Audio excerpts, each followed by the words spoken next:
Welcome to the Deep Dive. Today we're opening the file on, well, a chapter in history that really redefined human conflict. Oh, we certainly are. We're diving into the Battle of Stalingrad. This was a confrontation that raged from, what was it, July 17th, 1942, all the way through to February 2nd, 1943. That's right, over 6 months of fighting. And this wasn't a clash of maneuver and open terrain for very long, was it? It seems it just quickly devolved into the single largest, costliest, and maybe the bloodiest urban battle in military history. Arguably, yes, a struggle of annihilation that, rightly stands as the undisputed turning point of the European theater in World War II. There's really no debate on that last point. Absolutely. And Stalingrad, well, it's where the myth of the invincible Wehrmacht, that seemingly unstoppable armored spearhead of the Third Reich, it completely shattered, right there on the banks of the Volga River. So for this first part of our deep dive, we're focusing specifically on part one, the road to Stalingrad. Exactly.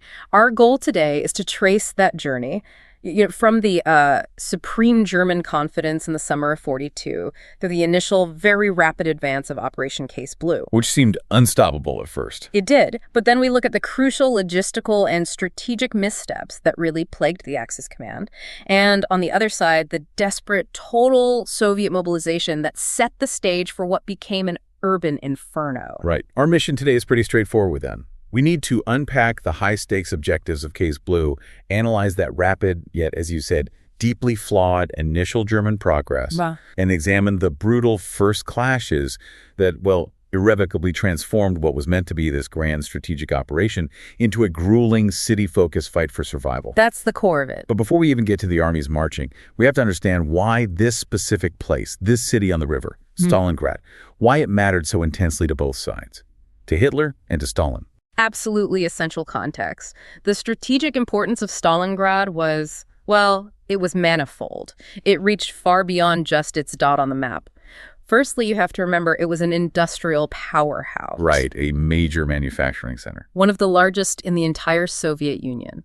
Its factories pumped out everything from artillery shells and ammunition to, famously, the T-34 tanks, which, as we'll see, were sometimes literally rolling off the assembly line and straight into combat just blocks away. Incredible. So capturing it meant crippling Soviet war production right there. A huge blow, yes. And secondly, there's the geography. The Volga River itself. Main artery, right. Precisely. The Volga, along with the Caspian Sea further south, was the vital water route connecting the Caucasus region, which was rich in resources, especially oil, to central Russia. It was really the only practical way to move bulk goods north-south. So if you control the Volga, you effectively choke the economic lifeblood of the entire southern half of the Soviet Union. And crucially, you also cut off a major route for Lend-Lease supplies coming up through the Persian corridor. I hadn't thought about the Lend-Lease angle. So that aid, which the Soviets desperately needed, would just stop flowing if the Germans could block the Volga effectively. So it was a choke point for industry, for internal transport, and for that critical international aid. Okay, so industrial transport aid. But then there's that third factor, maybe less rational from a purely military standpoint, but perhaps the most powerful one, the name. The symbolic importance, yes. The city bore the name of Joseph Stalin. And in that kind of war, a clash of totalitarian ideologies. Names carried immense weight. For Hitler, seizing a city named after his arch-nemesis, well, that promised a massive propaganda victory, a psychological blow he thought could speed up the collapse of Soviet resistance. And for Stalin, losing it was simply unthinkable. It immediately became personal, a question of political prestige, his own survival even. It magnified the city's importance way beyond any purely military calculation. So the fight for Stalingrad was always going to be more than just a battle for territory. Absolutely. It was set up from the start as a no-holds-barred ideological and physical contest, almost a personal duel between the two dictators, fought by millions of soldiers. Okay, that definitely sets the stage. Let's trace the German path towards this pivotal clash then. Yeah. Starting with Section 1. Operation Barbarossa unleashed the pivot to the south. So, 1941, Barbarossa sails. It doesn't knock out the Soviet Union in one go as planned. Right. The winter hits hard. The German advance stalls just outside Moscow, a major setback. But come spring 1942, the German position still looked pretty imposing on the map, didn't it? They still held vast territories. They did. Despite the very heavy losses they took during that Soviet winter counteroffensive, Hitler and the high command remained, well, supremely confident. The front had stabilized more or less from Leningrad all the way down to Rostov-on-Don. An army group center, the one that got hammered near Moscow. Crucially, large parts of it were rested, refitted, and re-equipped over the winter and spring. They were ready for action again. But, and this is key, a major strategic realization had hit home in Berlin. Which was? Oil. Germany was critically short of oil. Fuel for the tanks, the planes, the whole war machine. And that shortage really drove the whole strategy for 1942, didn't it? The summer offensive, Case Blue, or Fallblau, as the Germans called it. It was a complete pivot. Forget Moscow for now. The strategic target became purely economic. Break the Red Army by taking its fuel. Exactly. Seize the vital oil fields down in the Caucasus, places like Baku, Maykop, Grozny. Without that Soviet oil, Hitler reasoned, the Red Army would grind to a halt. And without securing some source of oil, the German war machine itself couldn't function long term. So Case Blue was designed to grab the oil and, just as importantly, secure the route to transport it, which meant controlling the Volga. Okay, now here's where things start to get complicated, right? Hitler's own interventions muddying the waters of pure military strategy. They really do. Initially, the military goals regarding Stalingrad itself were actually quite logical, quite limited. Just block the river traffic, destroy the factories. Pretty much. Destroy its industrial capacity, block Volga traffic to stop supplies moving north and south. That was the initial idea in Directive 41. But then came Hitler's Directive 45 on July 23, 1942. And this changed everything. It essentially guaranteed the disaster that followed. The goal suddenly expanded. Hitler wasn't content with just blocking the river northwest of the city using Paulus's Sixth Army. He insisted on physically occupying Stalingrad itself. Why? Just for the name. Largely because of its immense propaganda value, as the directive stated. He overrode the more pragmatic military advice from his generals. This shift from a necessary blocking mission to a political fixation on capturing the city itself, it diverted huge resources and focus away from the main prize, the oil fields further south. And it got even worse than just occupation, didn't it? You mentioned a specific order about the population. Yes, fueled by that ideological drive and, frankly, overconfidence after the initial gains of Case Blue, Hitler issued a truly chilling command. Complete annihilation of Stalingrad's population upon capture. Annihilate. All male citizens were to be killed. Women and children deported. The justification was that the city harbored a thoroughly communistic populace, a potential threat on the flank of the main advance towards the Caucasus oil. So it wasn't just military conquest. It was ideological cleansing from the outset. It confirms the nature of the war on the Eastern Front as a Vernichtungskrieg, a war of annihilation. That intent was baked in. And meanwhile, on the Soviet side, they were scrambling. Partly because Stalin made a huge miscalculation early on. A catastrophic one, yes. Despite the clear signs of a massive German buildup in the south, Stalin remained absolutely convinced the main German attack in 42 would target Moscow again. He thought Case Blue was just a diversion. Exactly. A feint designed to draw Soviet reserves away from the capital, setting up a renewed push on Moscow like in 41. It was, as you said earlier, fighting the last war. So he prioritized Moscow's defense. He did, which meant he only allocated limited reinforcements to the southwestern front, the very sector directly in the path of Case Blue. This left the entire southern flank dangerously weak and vulnerable. Setting the stage for that initial rapid German advance we mentioned. Precisely.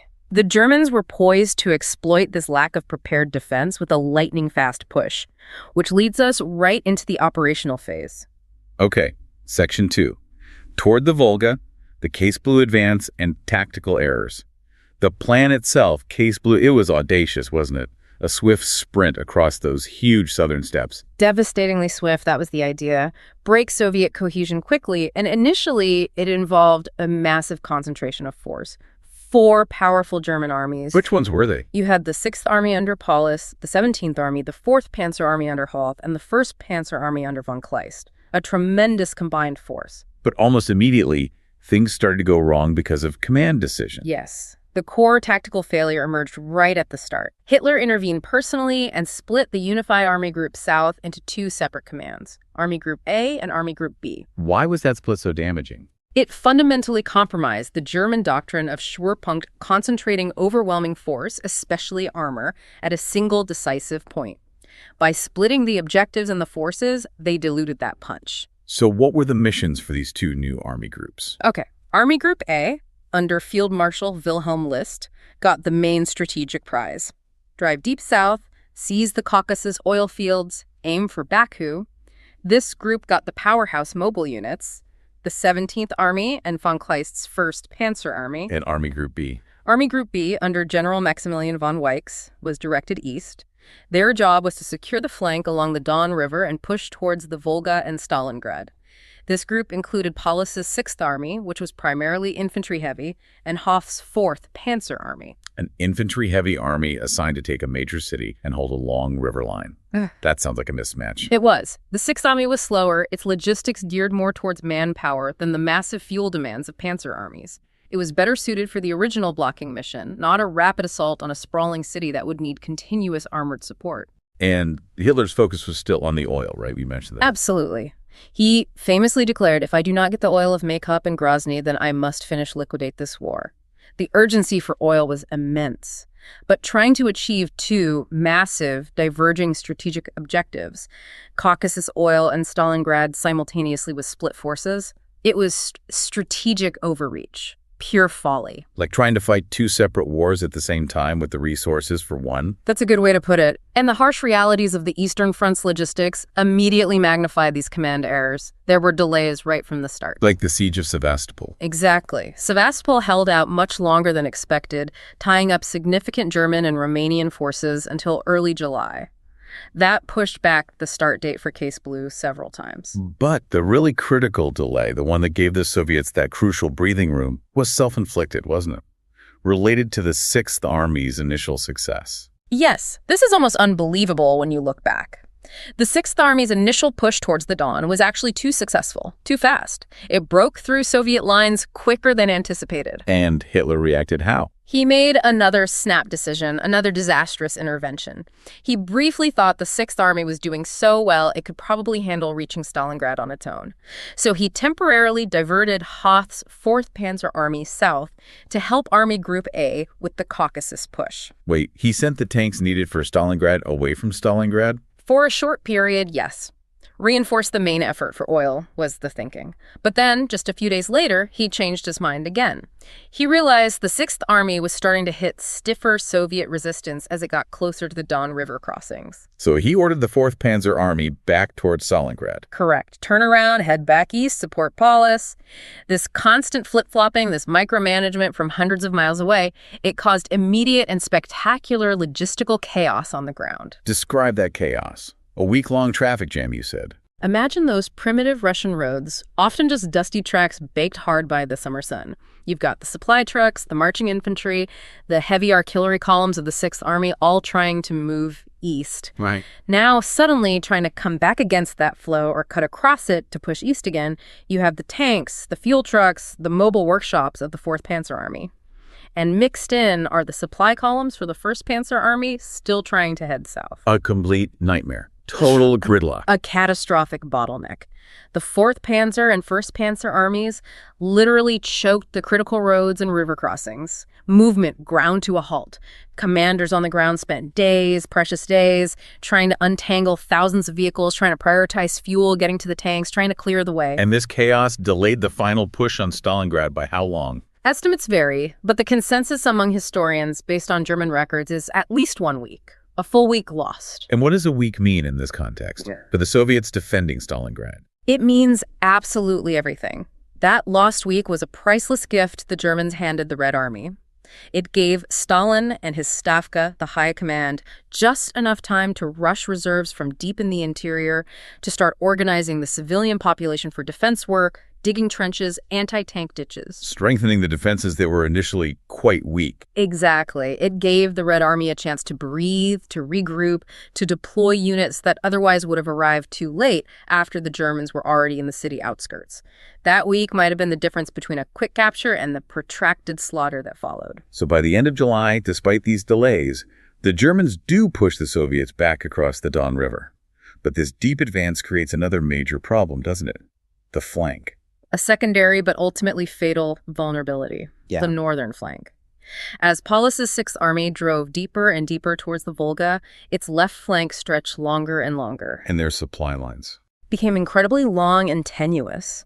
Most of their main supply depots were still way back west of the Don River, and guarding this huge exposed left flank about 40 miles wide, or 65 kilometers, who did they rely on? Their allies, right? The Italians, Hungarians, Romanians. Exactly. Divisions from Italy, Hungary, and Romania were plugged into the line to hold that northern flank. Now, why was relying on these allied armies a problem? Weren't they up to the task?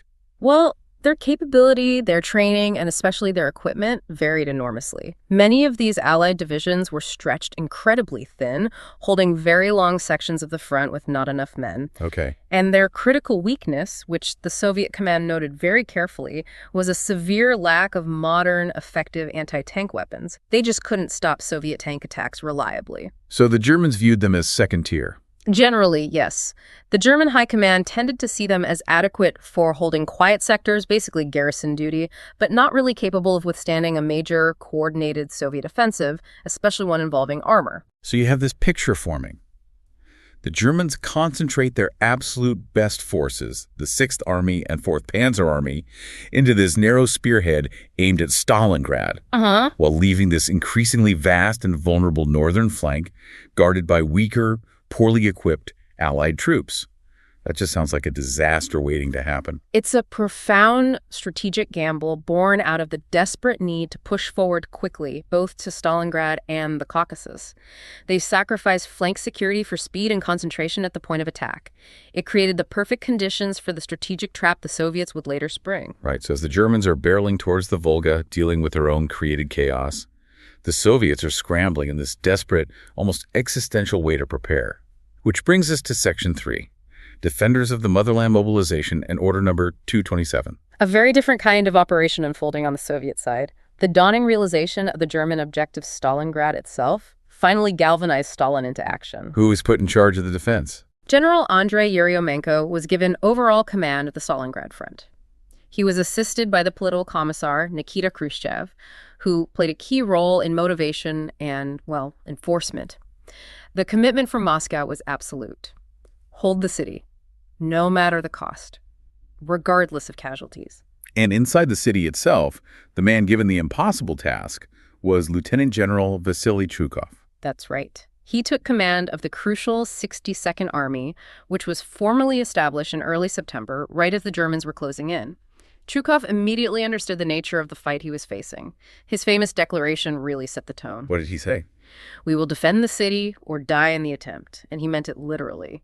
To back this up, troops were rushed in from all over the Soviet Union, even from as far away as Siberia, ferried across the Volga to the West Bank. Under constant air attack, presumably. Under relentless German bombing and artillery fire. These reinforcements, often arriving disorganized, exhausted, sometimes poorly trained, were thrown straight into the meat grinder to replace the catastrophic losses the defending armies were already suffering. And this military effort was mirrored by the civilians still trapped in the city. Yeah, you mentioned Stalin might have prevented them from leaving. There's strong evidence suggesting he did.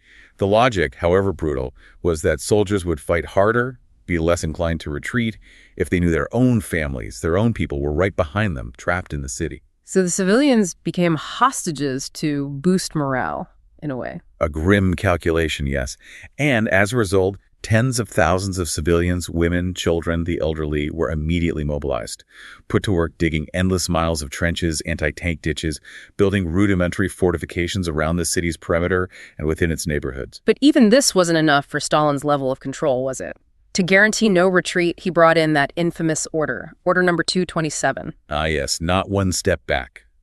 Nishagu Nazad, issued on July 27, 1942. This was Stalin's blunt, furious response to the massive retreats and collapses the Red Army has suffered earlier in the war, particularly in 1941 and the early stages of Case Blue. What did it actually mandate? The core mandate was simple and terrifying. Any commander ordering an unauthorized retreat would face an immediate military tribunal, which often meant execution or a penal battalion. No excuses. And how is it enforced? This is the part about the blocking detachments, right? Exactly.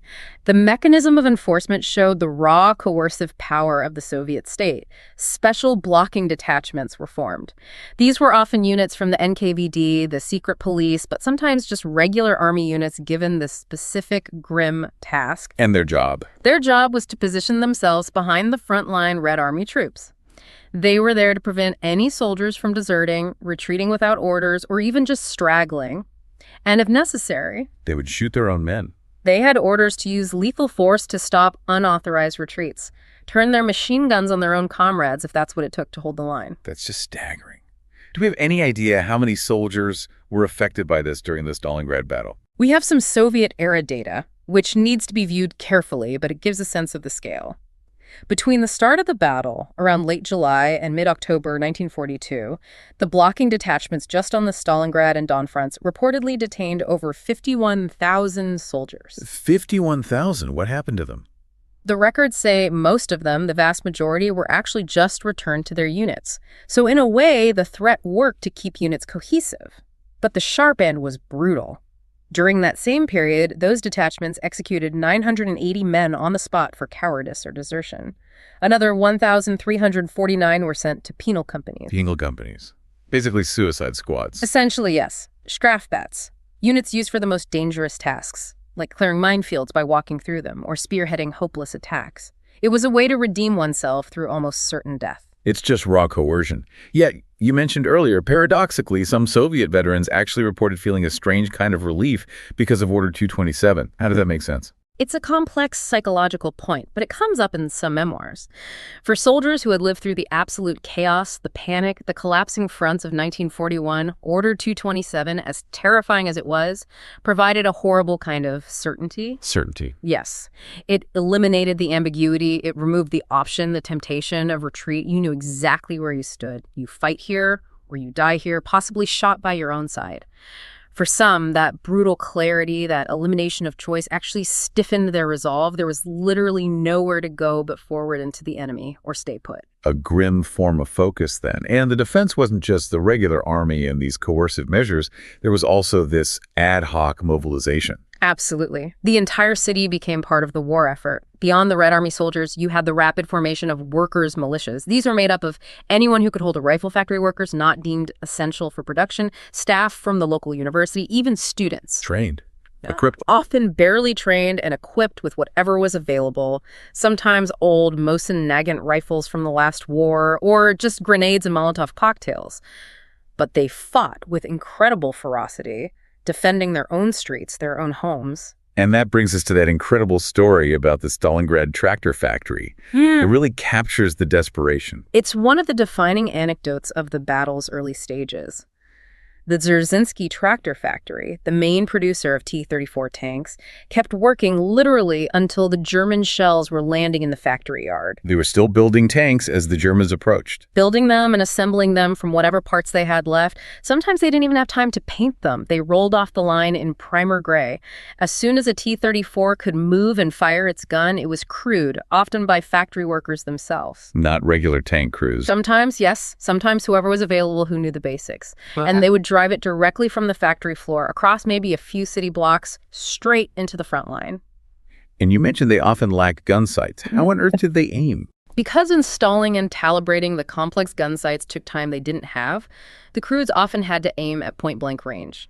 Literally, by looking straight down the bore of the main gun barrel to line up a shot on a German tank just yards away. That's unbelievable. Bravery and desperation rolled into one. It speaks volumes about the not one step back mentality that permeated the city. Zhukov himself noted the shift in perception. Soldiers going into the battle would say, "We are entering hell." But after a few days inside Stalingrad, they'd revise that. "No, this isn't hell. This is 10 times worse than hell." That was the reality setting in as the Germans finally closed the ring. Okay, so after all the maneuvering, the delays, the mobilization, German forces finally reached the outer approaches to Stalingrad itself around July 17th. This is considered the start of the battle proper. Yes, the initial clashes began in the Great Bend of the Don River. The 6th Army pushed towards the river crossings, particularly at Kalak, where they met very stiff Soviet resistance. The Germans eventually broke through, but their own records admit they had to pay a high cost in men and material just to get across the Don. And the Soviets were launching counterattacks too, like the Kotlubin operations. They were. North of the city, the Soviets threw forces into costly offensive operations near Kotlubin. Tactically, these were largely failures, resulting in massive Soviet casualties. But strategically, they achieved something vital. What was that? They slowed the main German advance on Stalingrad from the north. They drew German reserves, forced Paulus to divert attention, and bought yet more precious time for Zhukov to consolidate forces directly defending the city along the Volga. So even costly failures served a purpose in the bigger picture. In the brutal calculus of the Eastern Front, yes. And then, before the ground battle for the city truly ignited, came the aerial apocalypse. Section 4. Approaching the city, the Luftwaffe's inferno. This wasn't just tactical bombing, was it? This felt like an attempt to obliterate the city. August 23, 1942. That date is seared into the history of Stalingrad. It marks the single most intense, most concentrated aerial bombardment seen on the entire Eastern Front up to that point. Who was leading it? General Lobrecht Wolfram von Richthofen, cousin of the famous Red Baron, commanded Luftflotte 4. A huge armada of bombers and dive bombers was unleashed on the city. The goal seemed twofold. Destroy any remaining industry, yes, but also, crucially, to terrorize the population and shatter the defenders' will to resist before the ground troops went in. What was the sheer scale of that first major raid on the 23rd? The estimates suggest around 1,000 tons of bombs, high explosive and incendiary, were dropped in just that initial massive wave, and the bombing continued relentlessly for days. 1,000 tons? Yeah. The destruction must have been total. Apocalyptic is the only word. Contemporary accounts and photos show vast swaths of the city just turned into raging infernos. Official estimates concluded that at least 90% of Stalingrad's housing stock was wiped out almost immediately. Much of the remaining industrial infrastructure was pulverized. But you mentioned earlier there was an ironic tactical consequence to this utter destruction. A deeply ironic one. Richthofen and the German command likely believed this would clear the way, make it easier for the panzers and infantry to sweep through. But it did the exact opposite. How so? All that bombing reduced Stalingrad not to flat earth, but to a moonscape of shattered buildings, mountains of rubble, broken concrete, twisted steel, and deep collapsed cellars. And this terrain, it turned out to be the perfect defensive environment for the Soviets. It negated the German advantages. Completely. It made large-scale, coordinated tank attacks almost impossible in many areas. Every pile of rubble could hide a machine gun nest or an anti-tank rifle. Every collapsed basement became a potential strong point, invisible from the air and resistant to artillery. The bombing inadvertently created the ideal landscape for the kind of close-quarters infantry-based defense the Soviets would excel at. So the attempt to smash the city actually fortified it, in a way. It created a fortress of ruins. It forced the Germans away from their preferred mobile warfare and bogged them down in the very type of grueling house-to-house fighting the Rattenkrieg that Zhukov wanted. And the human cost of that August 23rd bombing. The civilian toll. It's still debated because records were lost in the chaos, and Soviet authorities likely downplayed initial numbers. Early Soviet reports mentioned around 955 civilians killed in those first few days. But later analysis by historians, trying to piece together eyewitness accounts and demographic data, suggests the true figure for that initial bombing phase was horrifically higher, likely somewhere between 40,000 and maybe even 70,000 civilians killed. 40 to 70,000 civilians, just from the bombing. It was an aerial massacre. And even before that massive raid, the Luftwaffe had been busy strangling the city's lifeline, the Volga.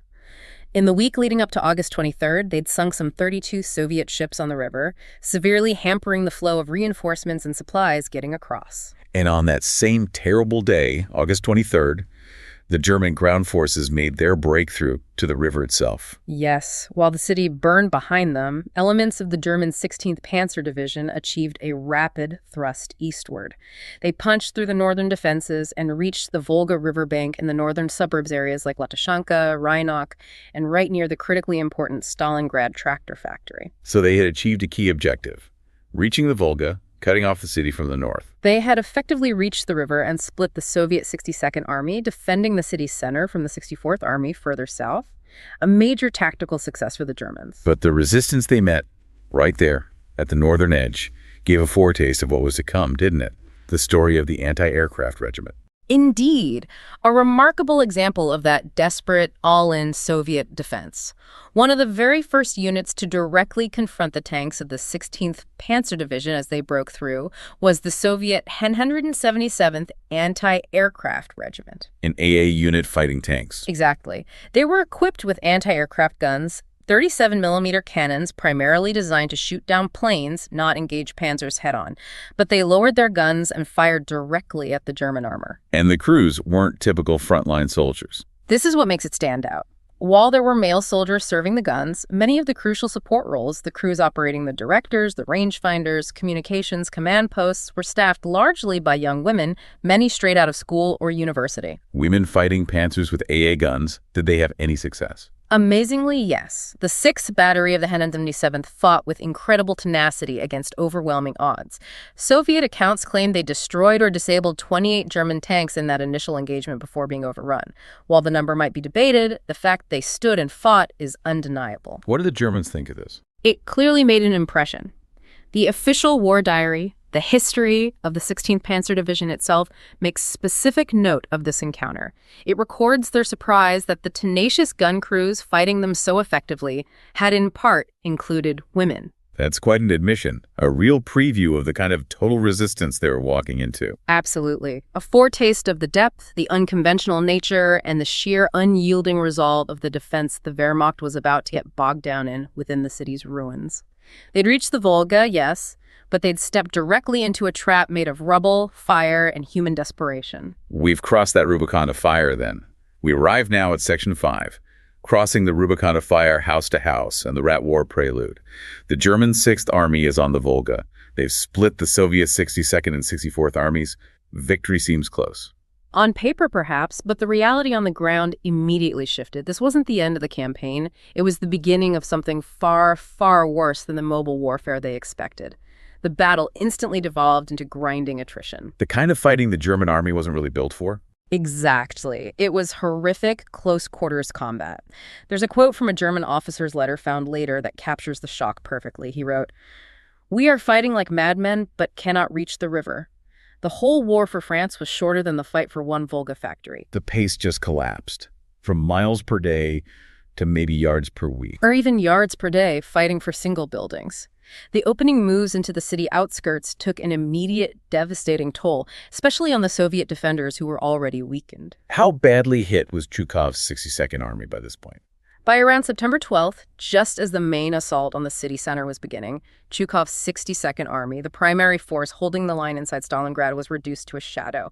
Maybe 20,000 effective personnel left, and only about 90 tanks. 90 tanks for the whole city defense. And even those were mostly dug in, used as static, immobile firing points because they couldn't risk losing them in maneuver and lacked fuel.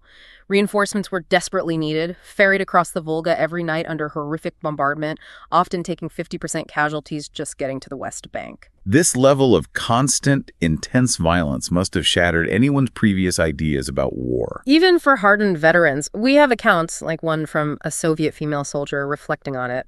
She said she'd tried to imagine what war was like, the noise, the fire. But when they actually got into Stalingrad, she realized it was really like that, only more terrible.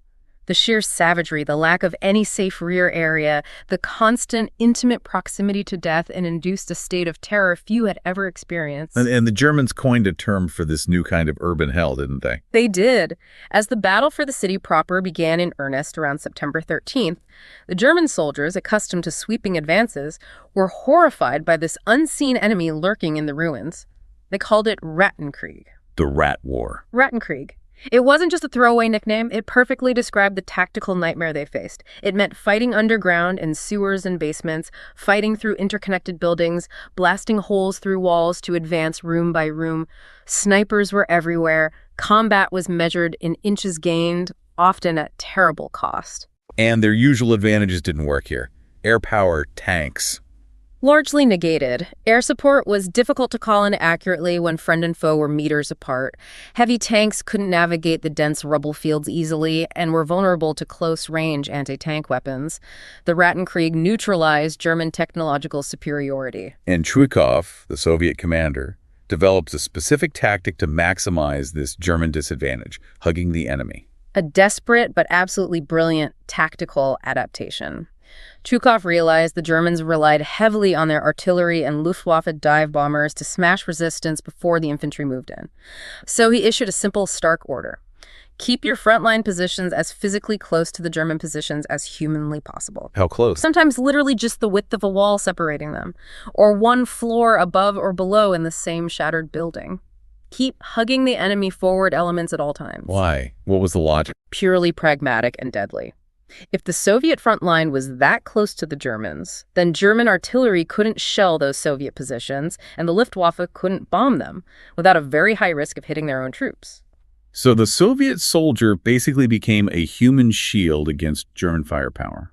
In effect, yes. It forced the Germans to forego their powerful combined arms tactics and rely almost solely on infantry assaults, small storm groups trying to clear buildings room by room, floor by floor, which was incredibly costly in manpower, incredibly slow, and played directly to the strengths of the tenacious Soviet defenders fighting on their home ground. Fighting in the dark, close up where territory was measured. How did that officer put it? No longer measured by meters, but by corpses. That was the grim reality of the Rattenkrieg, amplified by Chukov's hugging tactic. And this brings us back full circle, doesn't it? To that strategic distortion we talked about earlier, Hitler's obsession with the name. Absolutely. The moment the Sixth Army became fully committed, bogged down in this horrific house-to-house, ruin-to-ruin fighting, the original strategic rationale for Case Blue, at least regarding Stalingrad, was arguably lost. It wasn't about blocking the Volga anymore. No. Field Marshal von Kleist, commanding Army Group A, driving for the oil, admitted after the war that capturing Stalingrad itself was always meant to be subsidiary to the main aim, the Caucasus oil fields. Stalingrad was just supposed to be a blocking position on the flank. But Hitler elevated it. Hitler's fixation on the propaganda value, on taking Stalin's city, transformed that subsidiary blocking mission into the main event. It became a catastrophic commitment, sucking in Germany's finest divisions, including the entire Sixth Army, into a grinding war of attrition in the ruins, a war they simply could not win logistically or strategically, especially with that vulnerable flank dangling to the north. The stage was well and truly set for what some called the Second Verdun, only perhaps even worse. So we've traced that path. From the almost arrogant confidence of Barbarossa's aftermath and the launch of Case Blue, through those critical self-inflicted German strategic errors and logistical nightmares, to their arrival on the Volga riverbank. A moment met by this truly desperate, totally mobilized Soviet defense, underpinned by the brutal enforcement of Order 227. The critical point is reached. German forces are now well inside the city's shattered landscape, locked into this intimate, savage Rattenkrieg against an enemy who simply refuses to retreat or surrender space easily. An enemy using the ruins created by the Luftwaffe as their fortress. Precisely. And the Sixth Army, arguably Germany's best, is about to bleed itself white, fighting for rubble, for landmarks that have symbolic value but decreasing military worth, all while its supply lines stretch thin and its northern flank remains dangerously weak.